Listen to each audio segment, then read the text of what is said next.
So you know you're getting old when even your wah-wah That's Monday morning. Welcome back to Andertons TV, everybody. Jimi Hendrix TV. Jimi Hendrix TV. Today, one of the coolest new guitars that's turned up at Andertons is this Fender Special Run 69 kind of inspired Strat. Yes, and we all know which guitarist made playing a large headstock Strat super, super cool. Yeah. I really like this big headstock. I think there's something about it. Well, so let's do the specs of the guitar first. So it's FSR, means it's Fender Special Run, which means it's not a normal catalogue model for Fender. Nope. It'll be one of the guitars that the team at Andertons has kind of suggested to Fender that we make. Yeah. So we have got here a 60s kind of Strat body with an early 70s neck on it. So the big headstock first appeared in the late 60s, but this is an early 70s neck, so it's got what's called an early 70s C-shaped carve. Even the tuners are the same. I remember having my 74 Strat and they had the same thing. And, naughty, much maligned, but nobody really knows why, 3-bolt neck plate. Well, you say a car with 3 wheels. It's all right if it's in the back, but not in the front. Do you know what the weird thing is? I like it. I think it looks cool. I don't actually. I know why people say that the 3-bolt was, because obviously it didn't appear to be quite as secure in terms of sort of the movement of the neck as a 4-bolt. So I understand why Fender went back. But what I don't know is why did they go there in the first place? Who at Fender went, that's a good idea. 3-bolt will be better than 4. I wonder if it was just literally trying to save 2p on a screw. Anyway. This is Road Worn series, okay? So this is a nitrocellulose finish, very thin. You can smell it. With the sort of pre-aged, or relic as you call it. I get it, everybody. You don't need to launch. I like it. Yes, you don't need to launch to your keyboard straight away. I like it. Here's a good one for you. I was reading some of the comments from when we did the video on this other Relic FSR. And of course, the biggest thing about anti-Relic is I want to do all the wear myself. Yes. It's fake. And I suddenly thought to myself, how do you guys feel then when you buy a second-hand guitar that has got battle scars on it and stuff, and you didn't do those battle scars yourself, somebody else did? Which, to be fair, is somebody else just did these as well. Admittedly, probably in an afternoon rather than over 20 years. Somebody said to me, why don't you buy one and make your own, you know? Yeah. And I went, I don't have 50 years left. I've got maybe, and some of my guitars I've gigged with for 25 years, and they might have a little ding there and there. I don't have time to relic that up. Whatever, please. Here's another one for you. I want to ask you this. Go on, you ask me that. So people that don't like relic guitars, right? They're really happy to use a guitar that's got no relic in on, but they don't want it because it looks fake, they say. And the same people tend to use a plug-in for their amps. The irony. Somebody have a fake amp, but not a fake guitar. Because I was going to put that out on Twitter because I put it out and then it's like, yeah, but you use a fake amp. We're just fueling the fire, Pete. I love fueling the fire. So, yes, you're completely right. Lots of people say, why can't they just do Mexican Road Worn with no wear? And we've talked about that in the past. It's the Fender just at this price point, it's just basically impossible to do a thin skin nitro finish and it not arrive at the dealer with the customer with some sense that something started to crack already. So if you want immaculate nitro finished guitars, the first product in the Fender catalogue will be Fender Vintage, which actually in fairness is the nitro over the poly undercoat, which again is a technique used to try to ensure that the guitars arrive with no visible sign of any cracking or anything yet. But I mean, Road Worn is what it is. It is a really cool nitro finish with a bit of fake relicking on it. I get it. If it's not your bag, that's cool. It's fine. It's an affordable way to get nitro. It's stuff like the neck as well. Like the wear on the neck for me is not me just trying to look cool and have like an old guitar. The wear on the neck makes it play better for me. It feels lived in, worn in. I like it. And again, as Pete said, you're probably replicating years and years of wear. You can't just get a guitar and think like after 2 weeks this is how it'll feel. No. This is 10 years. It's like me wearing Lee's underwear. I love it. because they're worn in. Exactly. Well, after I've worn them for a few weeks, there's just a lot more space in my underwear than Pete needs. Yeah. So It's like living in an airplane hangar for me. Anyway, look. Tic Tac in a whale's mouth. By all means, go and watch the video up there where we talked about we actually did 3 FSR models together with Fender. We did this guitar, which is the sort of Mischief Maker vibe. We did help me out here, Pete, what was the other one? Oh, the pink one. The pink one, yeah. That's right, the pink one with the torque guard. Yeah, and we actually did this at the same time, yeah. but this arrived about a month later, which is why it wasn't in that video. Absolutely. Anyway, so this is, as you can tell, the color choice, the big headstock, everything is a nod towards what I believe is the, most significant electric guitar player of all time. And, another Relics, and is Jimi Hendrix the best guitar player ever? Oh, you're putting it... Literally can of petrol. I'm going And then can I just put tone wood? Wood makes a difference on top of that fire. And valve amps. Valve amps. Oh my gosh. And literally, YouTube's just broken. And please like and subscribe, even though you don't like us at all. Please do that, because you might win a clon. Although a clon is completely doesn't matter at all. We're giving you permission to unlike and unsubscribe now, as we've just. Anyway, look. Yeah. Let's go through some tones, and then I think we're using the PRS Hendrix 20 or HDRX, I should say, which is the sort of approved by the Hendrix family little baby of the range here. Good little. We've got no effects loop. Oh my God! You're putting more fuel on the fire. We've got some pedals. We've got a jam wah. We've got a Dunlop fuzz face. We've got a Strymon Salazar, and a Strymon Flint. So we've got Jimi Hendrix's pedal board. Yeah, exactly. I think this is what Jimi Hendrix would have used. I think he would have used the Dane, of course. He'd use plugins, 100%. He would have had his own Jimi Hendrix plugin. And MIDI. He'd have had a signature Parker Fly with MIDI and effects. The whole lot. This is a good conversation probably to have. Would have. Nah, would he? Can we just do some tones Can first? we just do some tones? And then people can just decide whether they want to watch the rest of the video afterwards. So I tell you what, this is the most comfortable of these guitars I've played yet. I really like this neck. It's like, what did you say it was? Like a 70s 70s C. With, of course, one of the most important things, custom shop 69 pickups. Absolutely. Totally forgot to tell you that bit, but it's probably the most expensive upgrade on the guitar. It's a great guitar, this. 5-way selector switch. Jimmy didn't have that. He only had, and then, what was I playing? I was playing Mix 61 Strat. We were so stuck in there that I could manage to get it into position 2 or 4. Here we go.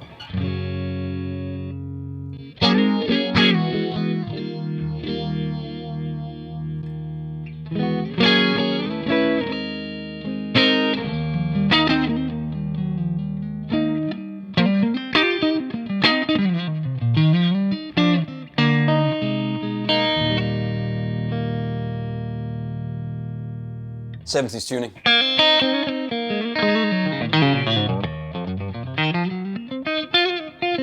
I really like this guitar. This is really good. It's all you ever see Hendrix doing in videos of him, isn't it? Is tuning whilst he's playing. He was out of tune 98% of the time, wasn't he? Oh my God, I'm just fueling that fire. I can't see my Does it matter? No. Because your grandmother was into him. So there you go. He was probably into her. Yeah. I mean, my mum saw him live. Really? He would have written, if he was alive today, he would be written, he wrote this. I'm sure he would have done. I think this is great, man. This is a good, these pickups, 69 Fender pickups, are some of my favorite.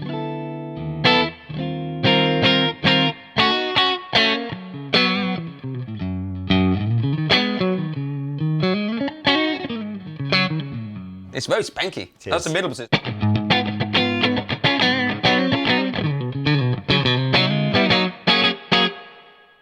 Position 2.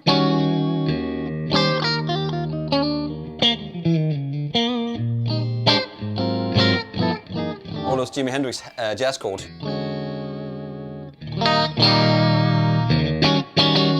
I think people would be actually quite surprised at how clean the HDRX 20 can be. It's a really nice sounding amplifier. It's really nice, and the matching cap here. It's just a 112. Yeah. So, Paul, if you're watching, good amp.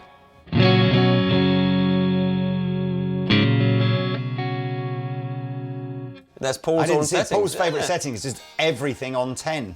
Wow! Surely not, Paul. He can't hear anything Yeah. anyway. I got one of his signature pedals on the floor here because, of course, he's got signature pedals, isn't he? That wasn't a signature. No, it's a band of gypsies. Oh, it is. Sorry, It's the I band- it is the apologise. band- So it's it's the the band little of mini fuzz face Yeah. Hendrix-inspired jobby. Okay, Yeah. cool. And these are really cool because they got a battery and the mains there's power. and light and mains power.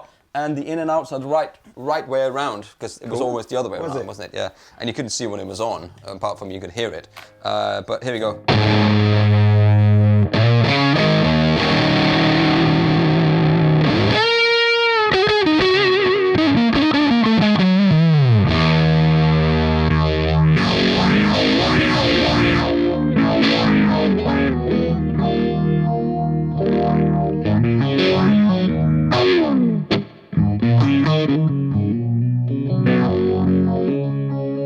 Where are you going with that gun in your hand?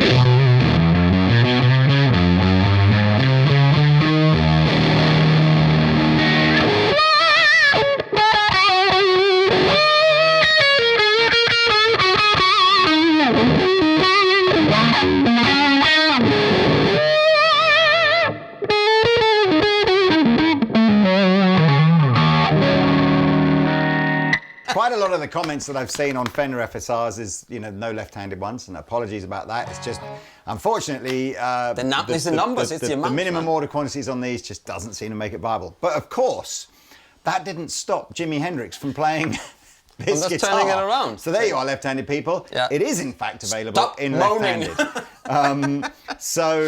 But yes, apologies about that. And of course, I should say as well, of course, this is not a Jimi Hendrix signature product or anything like that. It is simply Andertons messing around with what's available to us with regards to sort of, Fender special run options and making something that's obviously reminiscent of the kind of guitar that he might have played. And I tell you what, we should do one with a dark board on it. With a rosewood board as well. Or Laurel or whatever, because I would love to see that with the 69, with the 60s headstock. I think that looks wicked, man. And with the cracking in it, it's glorious. Yep. Comes with a gig bag and the same prices. So maybe we'll put them on screen now. There's this very cool Fire Mist Mischief Maker Strat, which is basically a Strat with a telly neck.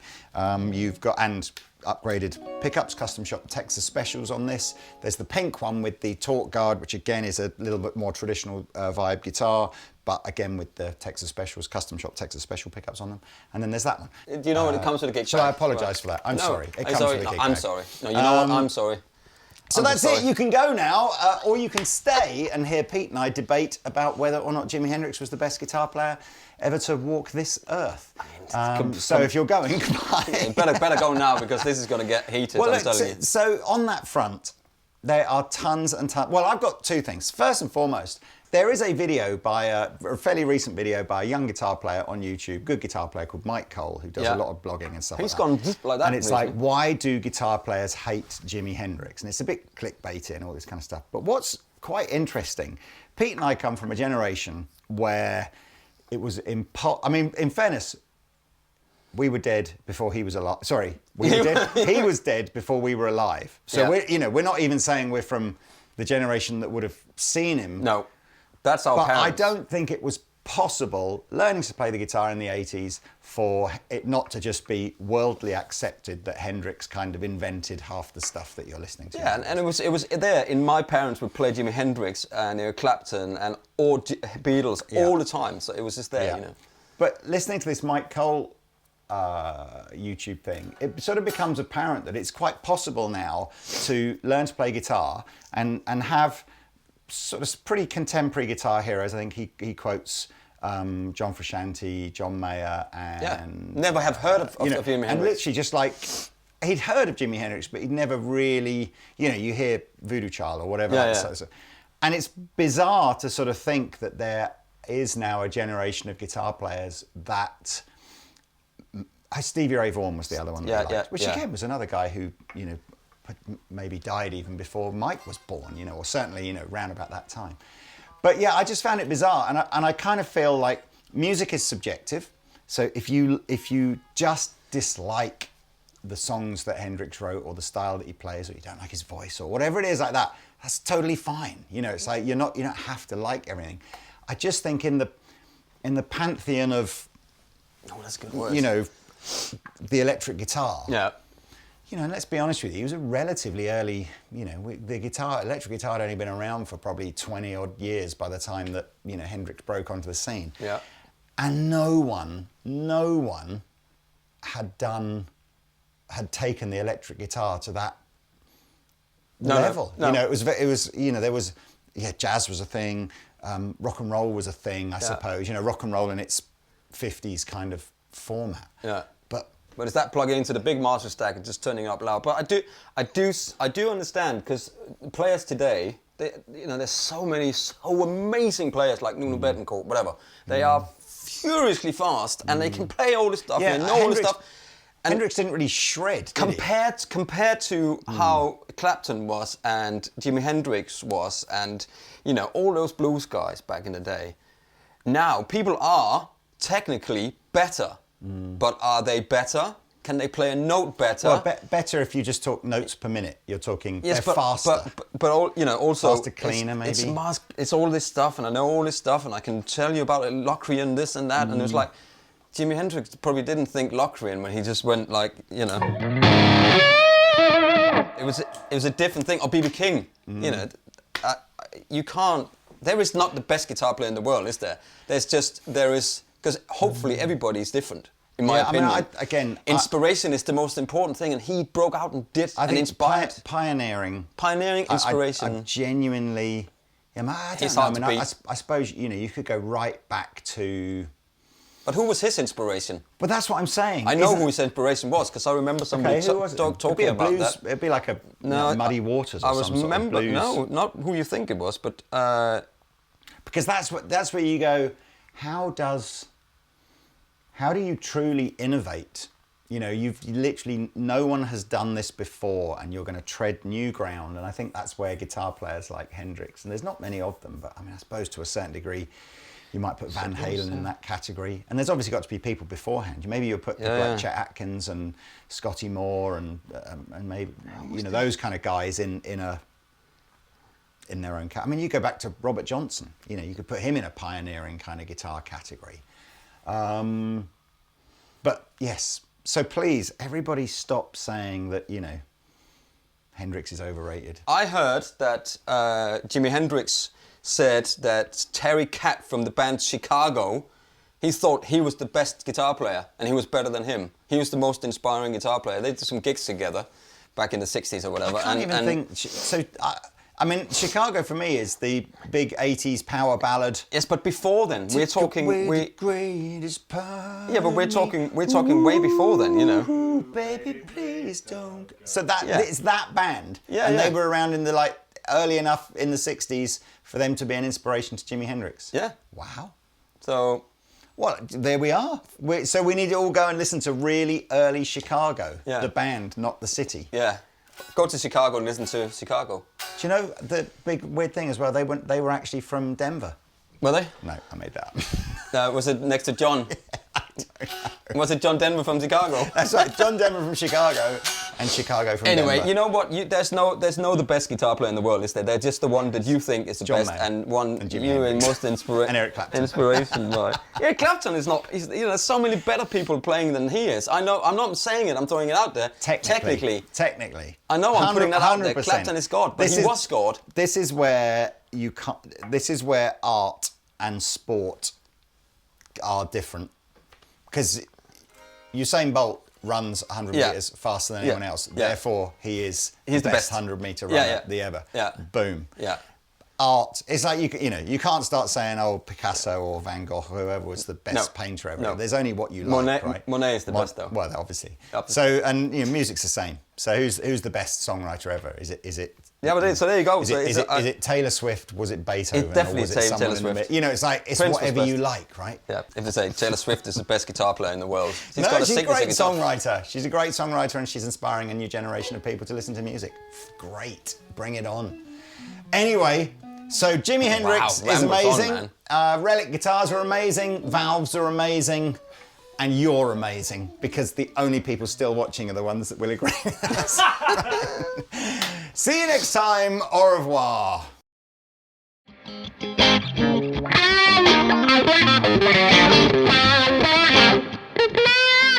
It's not. No, hang on. It's not good. Not good. Hit my head.